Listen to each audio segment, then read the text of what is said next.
En México, nuestro México, hay un grupo de profesionales que lo entrega todo, incluso su salud mental, su cuerpo y su tiempo, para que otros puedan vivir. Pero ¿quién cuida de ellos? ¿Quién levanta la voz por los médicos residentes que son maltratados, explotados y humillados dentro de los hospitales públicos? Mucha gente se olvida que el médico residente, antes de ser un médico, es un humano, es una persona. Que por las cargas excesivas de trabajo, por las jornadas tan grandes de trabajo, por la falta de una cultura de cuidado hacia el médico residente, pues terminamos mermando a una persona, a un humano, que el médico residente viene a hacer todas los trabajos que el médico adscrito a veces no quiere hacer. Entonces, médicos residentes que están haciendo el trabajo de 2 o más personas, es imposible que te pueda atender bien en algún momento. El COVID nos trajo, yo creo que fue un parteaguas, porque nos voltearon a ver al médico residente, porque él era, lo voy a decir y permíteme usar esta frase muy coloquial, era la carne de cañón. Y yo siempre les he dicho que es la mano de obra barata, ¿no? Porque el médico adscrito, que es un superior jerárquicamente hablando, decía, yo no voy a entrar al covidario, ¿no? Yo no me voy a meter. Entonces vamos a mandar a los médicos residentes con el mínimo equipo de protección personal cuando había. ¿Sabían que más del 90% de los médicos residentes no saben que son trabajadores? Contemplados en la Ley Federal del Trabajo, en el artículo 353A. Entonces, para ellos solamente son becarios y muchos institutos de salud en México así los tienen contemplados. No les dan las prestaciones de un trabajador, sino de un becario. Si me permite citar algunos, el ISSSTE, Pemex, para ellos no son trabajadores. Para ellos son simples becarios que están recibiendo una beca. Si se hiciera bien, podríamos detectar que muchos médicos residentes están afectados, están lastimados. Y sí, lamentablemente, él es el que va a atender a los pacientes día a día. Él es el que saca el trabajo día a día. Y el que da la cara al decir, no hay medicinas, no hay manera de operarte. Mientras usted está viendo este video, hay un residente en turno que, escuche, lleva más de 36 horas sin dormir, siendo además regañado por un superior, aguantando hambre, sed, cansancio y abuso. Todo a cambio de un sueldo miserable y de un sistema que lo está ignorando. Pero ¿cuántas quejas se han perdido que quedan dentro de las instituciones y que las desechan o las desaparecen, o que incluso llegan también a los avales universitarios que tampoco les hacen caso? Yo creo que el gran tema del médico residente, uno es que está cansado, porque, tienen jornadas de más de 80 horas. Bueno, en la norma oficial de residencias dice que 80 horas en promedio a la semana. Estamos hablando de una deprivación de sueño 2-3 veces a la semana de más de 36 horas. Que somos los primeros que nos preocupamos por el paciente, los primeros que estamos diciendo, híjole, es que tenemos que hacer esto para que sacar al paciente, o vamos a mover tal cosa para que el paciente pueda tener la atención que merece, o con lo que tengamos y vemos. A mí me tocó hacer colectas de entre nosotros para poder comprar insumos. Estos médicos dedican su vida a cuidar a otros, pero nadie los está cuidando a ellos. Lo que viven no es formación, se llama violencia institucional. Estudian para salvar vidas, para no perder la suya entre abusos y humillaciones. Pero el abuso de poder dentro de los hospitales está matando sus sueños, destruye su vocación y aplasta hasta su dignidad. El sistema de salud protege a los abusadores y castiga, no van a creer, a los que alzan la voz y denuncian. Sí, ser médico es una de las profesiones más nobles, pero aquí en nuestro país, salvar vidas es contraproducente y riesgoso para ellos. Hoy aquí, en La Otra Verdad, les hablaremos del abuso sistemático que sufren los médicos residentes en los hospitales del país. Les vamos a presentar varios casos, todos diferentes, pero todos igual de desgarradores y crueles. Vamos a mostrar lo que el Estado y las instituciones públicas no quieren que sepan. El infierno al que son condenados quienes sueñan con salvar vidas en México.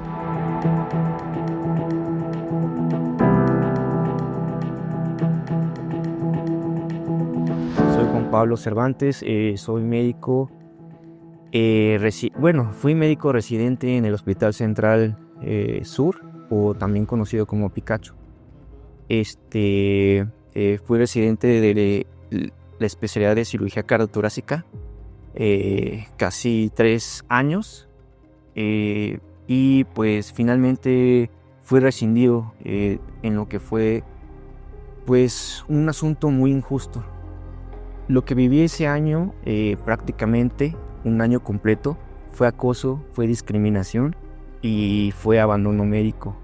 La jefe de servicio, la doctora Marta Lilia, con los demás adscritos del servicio, me piden la firma voluntaria. Yo argumento que necesito un poco de análisis de esa decisión, ya que no es algo que yo quisiera para mí no es algo que yo quisiera. Creo que mi vocación es con la medicina, es con la cirugía y es con la cirugía cardiovascular. Fueron muchos los regaños, fueron muchos las correcciones, si tenían sentido o no lo tenían. Los horarios, puede uno pasar hasta 5 turnos seguidos en un hospital, a veces sin descanso, a veces sin comer. Pues todo eso me llevó a un episodio mayor de depresión, de ansiedad, y a un cuadro de hemorrágico intestinal. Mi profesor titular, el doctor Juan Manuel Tarelo Saucedo, él comentó en algún momento que era algo casual, pero yo nunca había estado enfermo hasta ese momento. Según cifras del propio INEGI, hasta el 2021 había, escuchen ustedes, 305,418 médicos en el país. Y en la pandemia se convirtieron ellos en los héroes que pronto fueron olvidados por las autoridades federales. La pandemia del COVID se convirtió en el ejemplo más claro de cómo los profesionales de la salud fueron solo utilizados y no les garantizaron las condiciones laborales mínimas de seguridad e higiene para hacer su trabajo. ¿Cuántos más tienen que llorar para que los escuchen en silencio? Que castiguen a los agresores, a los culpables de esta violencia sistemática, ya sean grandes cargos o menos, o de menor jerarquía, que bajo las paredes de un hospital no se violenten más los derechos humanos, que cuiden la vida de los que se dedican a salvar vidas todos los días, que por no callar o por no someterte al acoso sistemático, te silencian, y que ninguna mujer, o sea, digo mujer porque muchas veces yo viví que por ser mujer, una misma mujer te está metiendo el pie. Esto pues no es un incidente, no debemos normalizar el abuso y tampoco se deben de castigar a las personas que levantan la voz. La mayoría de nuestros compañeros tiene miedo, tiene terror de hablar, y que ya no debemos ser tratados como desechables. Puedo decir que sobreviví, pero a la vez pues exijo justicia. Creo que las autoridades deben tomar cartas. Las muertes de médicos van a seguir. Por eso es importante que quede claro y resaltar que el sistema de salud necesita especialistas, y este sistema no puede construirse sobre los cuerpos de los residentes. Una de las últimas instancias o autoridades a las que decidimos ir, tanto yo como mi compañero Juan Pablo y otros médicos residentes del país, fue al Palacio Nacional el pasado 4 de junio. Metimos Atención Ciudadana un oficio contando una parte de nuestras historias y solicitando la petición de continuar con nuestra especialidad en otra institución. Sin embargo, hasta el día de hoy no hemos tenido respuesta. Hoy metimos la segunda petición, una inconformidad por falta de respuesta.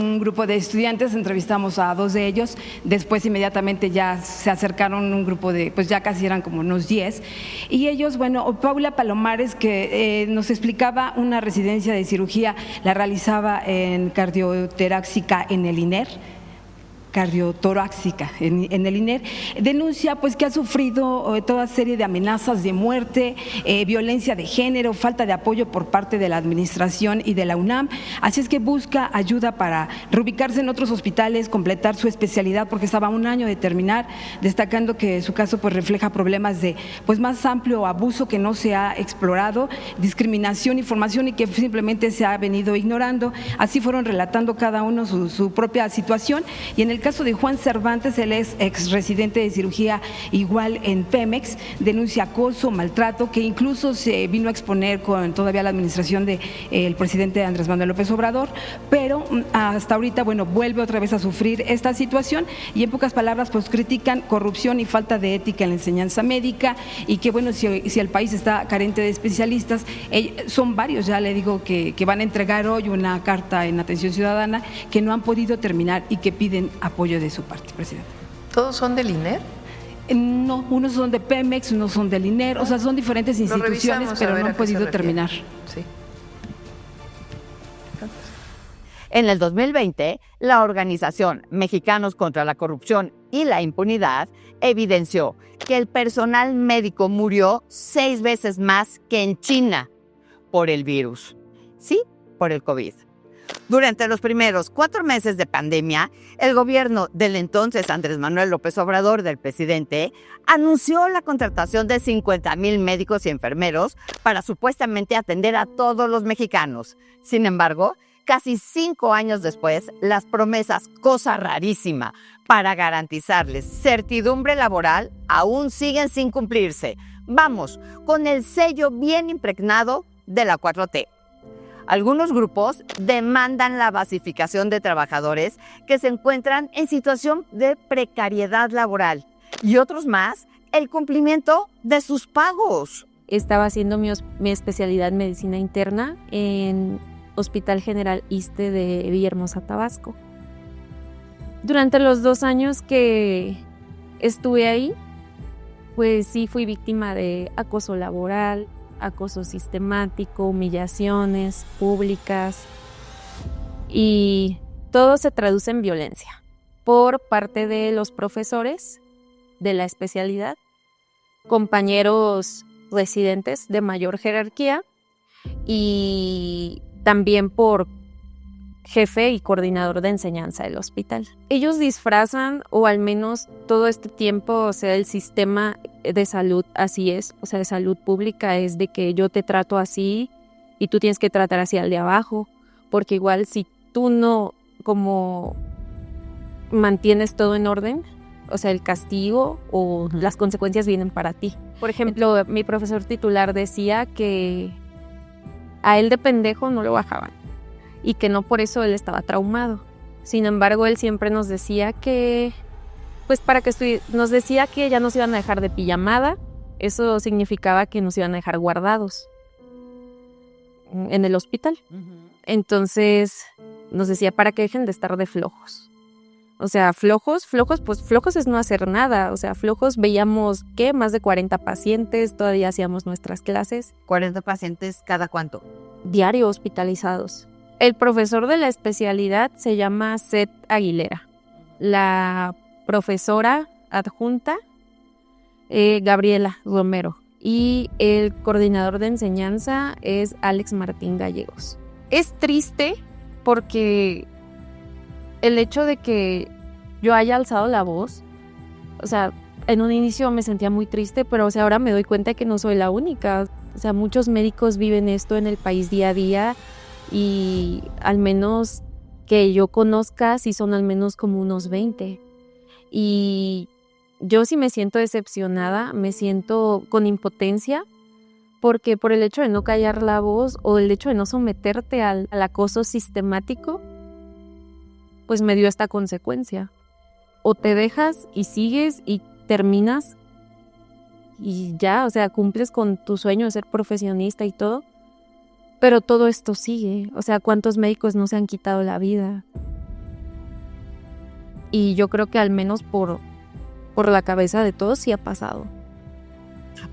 ¿Pasó por tu cabeza quitarte la vida? En algún momento sí. Te absorbe, o sea, te absorbe el tiempo, te aleja de tu familia, te impide todo ese ambiente hospitalario y todas las horas que tú le entregas al hospital, hace que eso sea tu vida. Entonces ya no tienes un círculo sano, no tienes amistades o una red de apoyo. Y no solo eso. De acuerdo con la Asociación Mexicana de Médicos, 633 fueron asesinados en el 2018 y el 40% sufrió algún tipo de agravio en el 2021.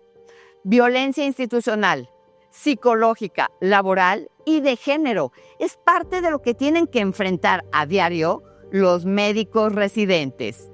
Y usted seguramente se está preguntando, ¿qué es un médico residente? Son médicos en formación que realizan sus residencias para especializarse, generalmente en hospitales de alta especialidad en el sistema de salud público. Aproximadamente reciben entre 13 y 17 mil pesos mensuales, es decir, si la calculadora no falla, son 15 mil pesos. Por ejemplo, y de acuerdo con la Bolsa de Trabajo en el Hospital General de México, un residente gana entre 13 y 17 mil pesos como sueldo base. ¿Con eso les alcanza? Obvio no. Además, no se reportan bonos en efectivo, bonos en acciones, ni tampoco hay reparto de utilidades, ni participación en las comisiones. Y hay otros cálculos en los que se reporta que los médicos internos de pregrado, es decir, quienes inician su servicio o capacitación, ¿saben cuánto reciben al mes? No me lo van a poder creer.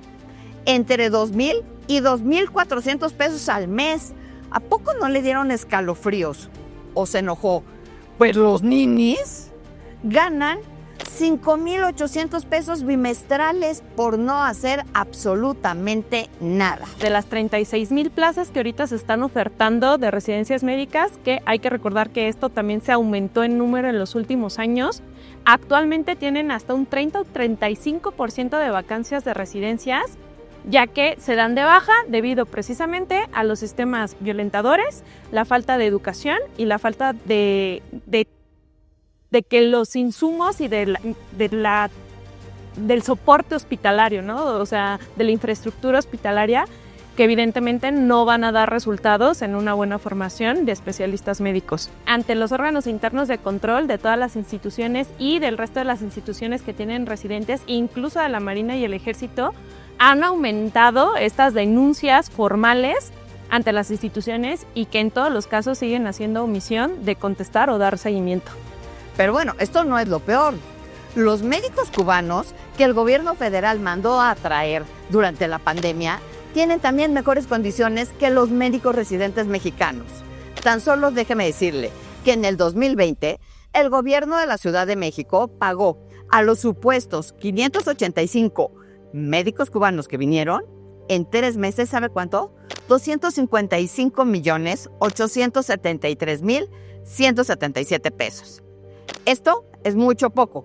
Esto significa que cada supuesto médico cubano recibió la cantidad de 437,000 pesos en 3 meses y 145,000 o 146,000 pesos mensuales. Mientras aquí, cada uno de nuestros médicos gana, repito, en promedio 17,000 pesos al mes. ¿Se le hace justo? Pero aquí no para la cosa. En el 2020, al ser cuestionado por el impacto que tendrían los médicos cubanos, el entonces subsecretario, ya saben, López-Gatell, el que ahorita está en la OMC, defendió que no se afectarían las plazas ni los empleos de los profesionistas mexicanas. ¡Ay, sí, ajá! Escúchelo. Tenemos un déficit histórico de personal de salud en nuestro Sistema Nacional de Salud. Por histórico me refiero a que por más de 10 o 15 años se conoce que no se ha logrado satisfacer ni la contratación ni la formación de personal de salud, específicamente o especialmente médicos y médicas y sobre todo especialistas. La justificación del gobierno federal para importar médicos se basó, entre otras excusas, en que supuestamente había muchas vacantes en México que los médicos mexicanos no querían cubrir. Luego, en el 2022, nuevamente López-Gatell dijo lo siguiente, escúchenlo. Hay especialidades, por ejemplo, en salud mental, donde tenemos números mínimos. En oncología pediátrica, para el tratamiento de niñas, niños con cáncer, tenemos menos de 2 decenas de especialistas que estén activamente trabajando en las instituciones públicas.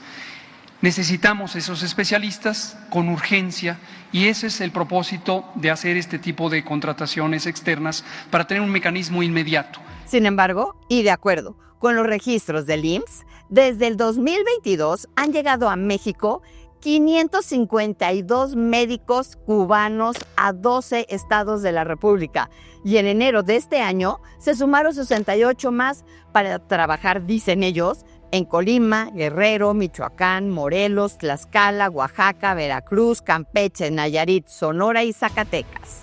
Desde el 1964 hasta 2019, todo el mundo era un secreto a voces de que sabía que algo estaba mal en las residencias y en la formación de los médicos resistentes, yo digo.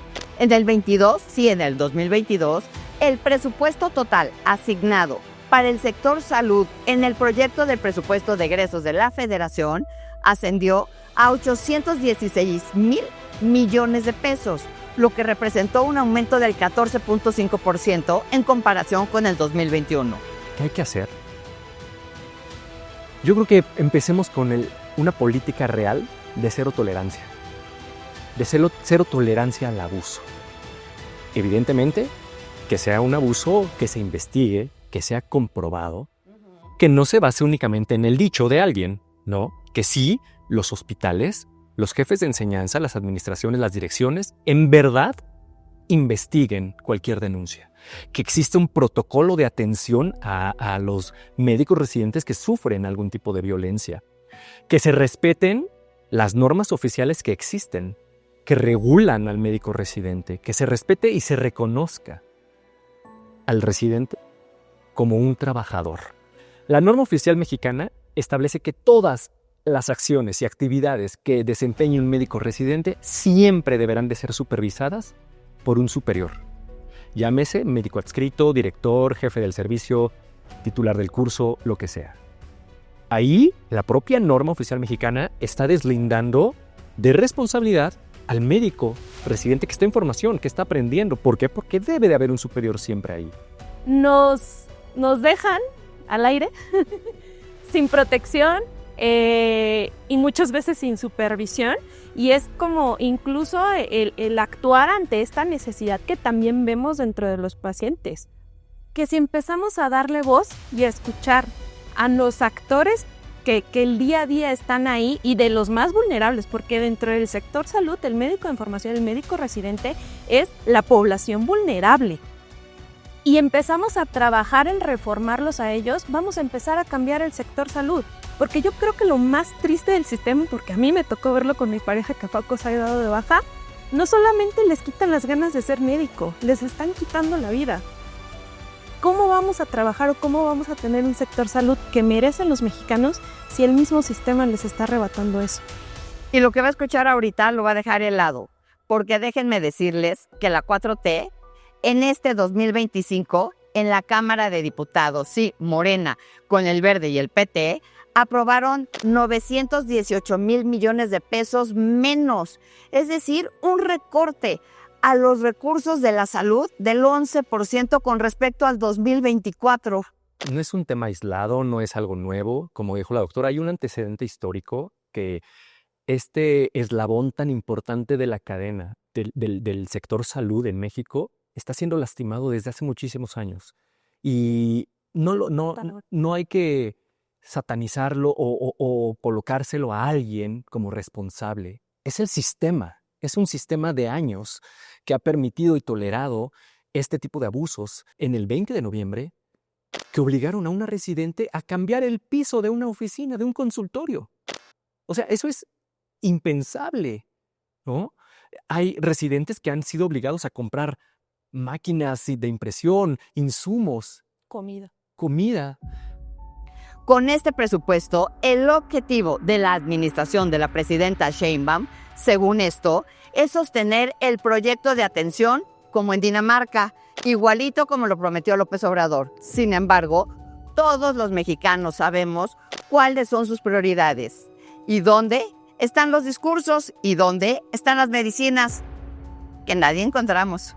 Los médicos adscritos en los hospitales no quieren trabajar. Y como lo decimos en México, son huevones. Todas las actividades prácticamente recaen en los residentes. Y casi todos los días los hospitales se quedan solos. Actividades vitales quedan a cargo de residentes, incluso cirugías.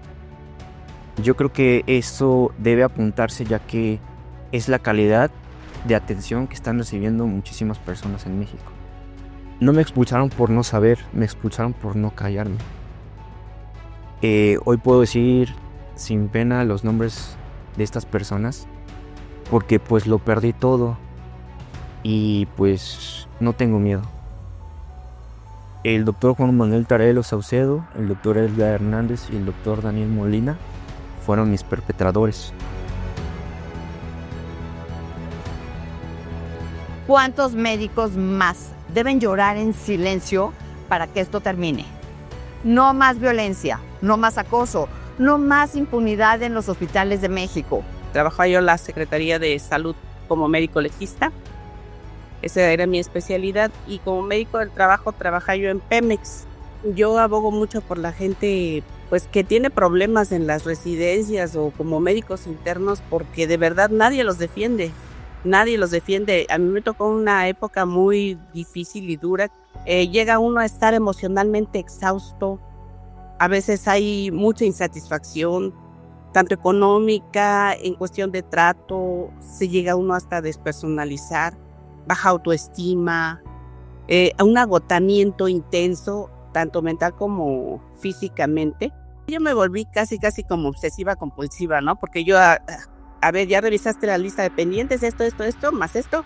Ay, que no se me olvide ni un laboratorio, porque entonces sí tenía yo castigos de artículos o guardias de más, o todavía después de lo que trabajábamos, todavía guardias, nos castigaban con guardias, ¿no? O con artículos. Yo de repente, cuando me tocaban los momentos de descanso, que nos dividíamos la guardia a veces con los mismos residentes, de repente cuando despiertas ves el techo y dices, ¿dónde estoy? ¿Dónde estoy, no? Porque no sabes si estás en tu casa, no sabes si estás en el trabajo, etcétera. Entonces ya veía el techo, veía las lámparas del hospital y decía, no, pues estoy en el hospital. Mientras ellos luchaban por aprender, las autoridades, cosa rarísima, se divertían destrozando su vocación. Les arrebataron años de esfuerzo con mentiras.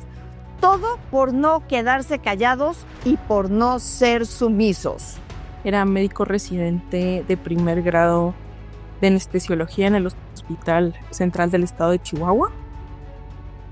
Fui dado de baja en marzo 25 de este año, con mucha incertidumbre por el hecho de que me quería despedir de la residencia médica.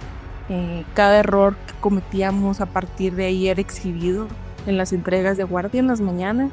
Eran regaños tras regaños. Ninguno de nuestros compañeros nos hablaba.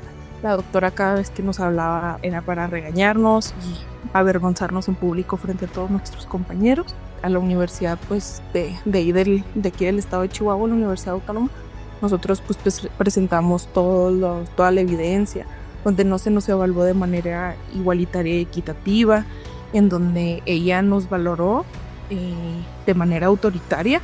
Ella nos puso calificaciones reprobatorias, siendo que en su sala rotamos una ocasión o dos a lo más, y la valoración de los demás médicos adscritos, que son aproximadamente 19, nunca les fue tomada en cuenta.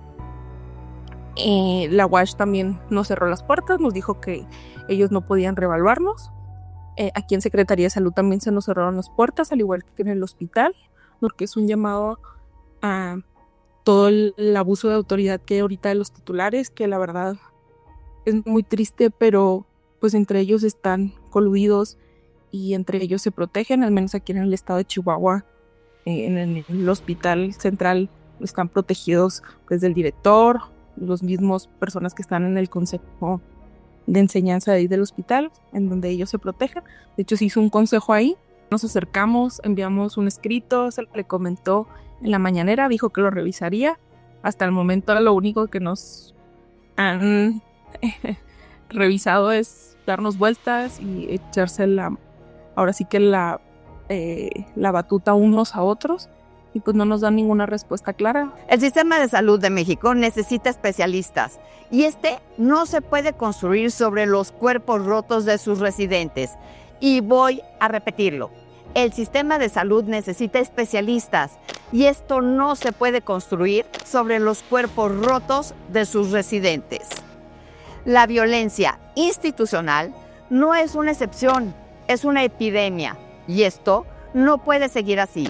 Exigimos a las autoridades que haya justicia para todos los médicos en formación que han sido violentados, silenciados o incluso expulsados por atreverse a decir la verdad. Tenía ya un desgaste físico, mental, al cual yo pues me rehusaba, ¿no? Porque mis compañeros no lo tenían. Hasta que tuve un intento de suicidio y decidí pues pedir ayuda. No hablé de eso porque me daba vergüenza y tampoco quería que mis papás pues se enteraran de eso. Después de ese intento suicida, hablé yo con la titular, le dije que pues necesitaba atención médica porque si no iba a renunciar a la residencia. La titular me dijo, ¿qué estás haciendo? Entonces yo estaba al pendiente, paciente y escuchando lo que me está diciendo mi R2 y me dijo, te estoy hablando, Daniela, ¿qué estás haciendo? No estés haciendo pendejadas. Entonces ya fue, las lágrimas seguían saliendo de vergüenza, de impotencia. Hubo otro intento de suicidio. Gracias a Dios mi familia siempre estuvo ahí y pues evitó lo que yo ya quería hacer porque ya quería terminar con eso, ya era demasiado sufrimiento y obviamente me daba mucha vergüenza el concepto que tenían de mí. No quería llegar a mi casa, no quería llegar y decirle eso a mis papás por vergüenza, por decepción, por lo que tomé la decisión de desaparecerme por 3 días. Lo único que pedimos es que se nos reubique de sede y que exista una instancia donde realmente se defiendan a los residentes, porque la instancia que ellos tienen, que es la COFEPRIS, jamás ha intervenido por nosotros. En México, ser médico no debería ser una sentencia de dolor. No deberían pedirles que soporten humillaciones por vocación. No deberíamos romantizar su sufrimiento como si fuera parte de su formación. El ambiente es complicado, es hostil per se en la medicina. La diferencia en otros lugares pues es que si hay una regulación suficiente como para poder intervenir y ya sea sancionar a aquellos que están cometiendo algún error en el trato hacia los médicos residentes, como que el médico residente pueda poderse defender de sus derechos.